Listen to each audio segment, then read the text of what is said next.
Yang kami hormati Bapak Dr. Muhammad Soleh beserta Bapak Asri Ismail selaku dosen kita dalam mata kuliah pengantar linguistik. Dan yang kami hormati rekan-rekan sekalian yang menyempatkan waktu untuk menonton video presentasi dari kelompok kami. Assalamualaikum warahmatullahi wabarakatuh. Alhamdulillahirrabbilalamin. Wassalatu wassalamu ala asyrafil anbiya'i wal mursalin wa ala alihi wa ashabihi ajmain amma ba'd. Allahumma sholli ala sayyidina Muhammad wa ala ali sayyidina Muhammad fil alamin innaka hamidum majid. Baik, kami dari kelompok 2 akan mempresentasikan materi kelompok kami yang berjudul Objek Linguistik Bahasa, Hakikat Bahasa. Namun sebelum memasuki materi, alangkah baiknya kami dari kelompok 2 untuk memperkenalkan diri masing-masing. Perkenalkan, nama saya Muhammad Arfareza. Saya Rifatul Aziza. Perkenalkan, saya Marcella Indriani. Perkenalkan, nama saya Rizky Nurhaliza. Nama saya Deden Hidati Karim. Perkenalkan, nama saya Kristen Ferry. Saya Nani Nur Faiza. Saya Irma Anugrah Aulia.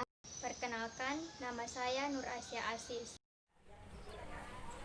Secara umum, bahasa merupakan sistem lambang bunyi yang arbitrer yang digunakan oleh para anggota kelompok sosial untuk bekerja sama, mengidentifikasikan diri, dan untuk berkomunikasi. Serta untuk hakikatnya sendiri, hakikat bahasa adalah dasar atau kenyataan yang sebenarnya mengenai sistem lambang bunyi tersebut.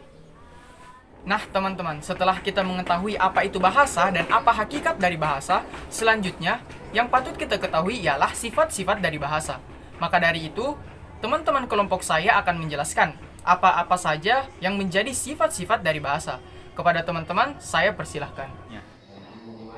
Yang pertama, bahasa adalah bunyi atau bunyi bahasa. Apakah itu? Yang dimaksud dengan bunyi bahasa atau bunyi ujaran adalah satuan bunyi yang diucapkan oleh alat ucap manusia. Yang kedua yaitu bahasa adalah arbitrer. Yang dimaksud dengan bahasa arbitrer adalah tidak adanya hubungan yang bersifat wajib antara lambang dengan yang dilambangkannya. Terima kasih. Bahasa itu unik. Mengapa bahasa dikatakan unik? Karena setiap bahasa mempunyai ciri khas yang spesifik yang tidak dimiliki bahasa lain. Ciri khas ini menyangkut sistem bunyi, sistem pembentukan kata, kalimat, atau sistem lainnya. Salah satu keunikan bahasa Indonesia yaitu tekanan kata yang tidak bersifat morfomis, melainkan sintaksis. Maksudnya, makna kata tetap, yang berubah adalah makna kata keseluruhan kalimat. Misalnya, dia menangkap ayam. Tekanan diberikan pada dia. Makna kalimat itu adalah bahwa yang melakukan tindakan menangkap ayam adalah dia. Tindakan yang dilakukan adalah menangkap, dan yang ditangkap adalah ayam. Materi selanjutnya yaitu bahasa itu universal. Bahasa itu bersifat universal, artinya ada ciri-ciri yang sama dimiliki oleh setiap bahasa yang ada di dunia ini. Bukti lain dari keuniversalan bahasa adalah bahwa setiap bahasa mempunyai satuan-satuan bahasa yang bermakna. Bahasa itu konvensional. Konvensional dapat diartikan sebagai satu pandangan atau anggapan bahwa kata-kata sebagai penanda tidak memiliki hubungan intrinsik atau irhan dengan objek, tetapi berdasarkan kebiasaan, kesepakatan, atau persetujuan masyarakat yang didahului pembentukan secara arbitrer. Bahasa itu manusiawi. Bahasa disebut manusiawi karena milik manusia dan hanya digunakan oleh manusia. Bahasa itu bervariasi. Dikatakan bervariasi karena bahasa mempunyai berbagai macam bentuk, rupa, dan jenis. Dan terdapat 3 variasi bahasa, yaitu idiolek, dialek, dan raga. Bahasa itu dinamis.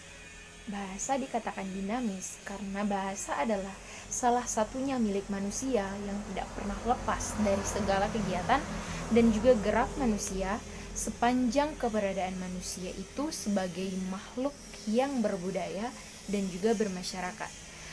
Keterikatan dan keterkaitan bahasa dengan manusia, sedangkan dalam kehidupannya di dalam masyarakat, kegiatan manusia itu tidaklah tetap dan selalu berubah-ubah, sehingga bahasa menjadi ikut berubah dan tidak tetap. Itulah sebabnya bahasa itu dikatakan dinamis. Bahasa adalah sebuah sistem.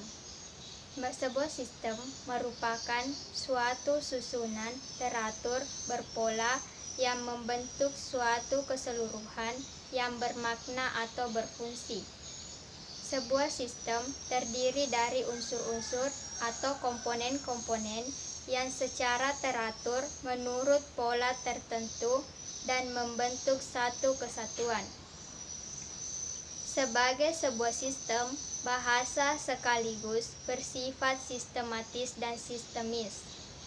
Bersifat sistematis artinya bahasa tersusun menurut satu pola yang tidak tersusun secara acak atau sembarangan.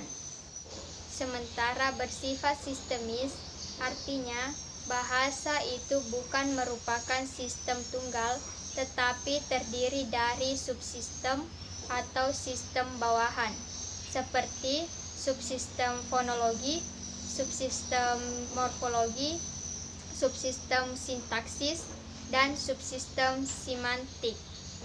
Selanjutnya, bahasa sebagai lambang. Kata lambang sering didapatkan dengan kata simbol, yang diartikan dengan pengertian yang sama. Contohnya seperti huruf A sampai Z dalam alfabet.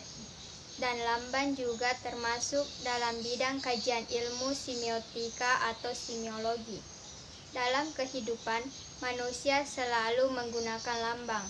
Oleh karena itu, Eyers-Genshin menyatakan bahwa manusia adalah makhluk bersimbol.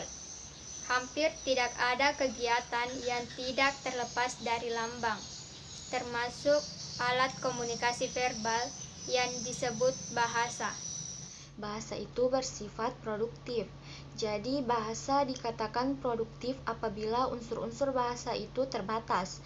Tetapi dengan unsur-unsur yang jumlahnya terbatas itu mampu dibuat satuan bahasa yang jumlahnya tidak terbatas, meski sesuai dengan sistem yang berlaku. Keproduktifan dapat dibedakan menjadi dua keterbatasan, yaitu keterbatasan pada tingkat parole dan keterbatasan pada tingkat langue. Keterbatasan pada tingkat parole adalah ketidaklaziman bentuk yang digunakan. Misal, bentuk memperbaiki dan bentuk membetuli tidak berterima karena tidak lazim. Sedangkan tingkat langue keproduktifan dibatasi oleh sistem yang berlaku. Misal, bentuk memberlakukan dan pemertahanan adalah bentuk baru yang berterima, yang tidak menyalahi kaidah pembentukan kata bahasa Indonesia. Bahasa itu bermakna.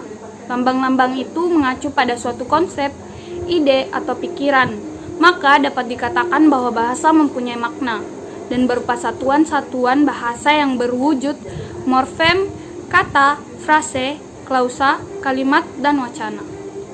Sekian dan saya kembalikan kepada moderator. Baik, jadi demikian yang dapat kami kelompok 2 presentasikan dalam makalah Objek Linguistik Bahasa, Hakikat Bahasa. Kesimpulan yang dapat ditarik ialah hakikat bahasa merupakan kemahiran kita dalam berbahasa Indonesia, baik secara tertulis maupun secara lisan, sebagai cerminan untuk menghargai bangsa kita, bangsa Indonesia yang telah menetapkan bahasa Indonesia sebagai bahasa nasional dan bahasa persatuan, untuk kita pakai sebagai alat komunikasi, alat pengidentifikasian diri, serta alat untuk bekerja sama. Sekian presentasi dari kelompok kami, kurang dan lebihnya mohon dimaafkan. Semoga dapat bermanfaat dan bisa kita implementasikan dalam kehidupan sehari-hari. Kita tutup dengan doa kifarat majelis. Subhanakallahumma wa bihamdi asyhadu an la ilaha illa anta astaghfiruka wa atubu ilaik. Wassalamualaikum warahmatullahi wabarakatuh.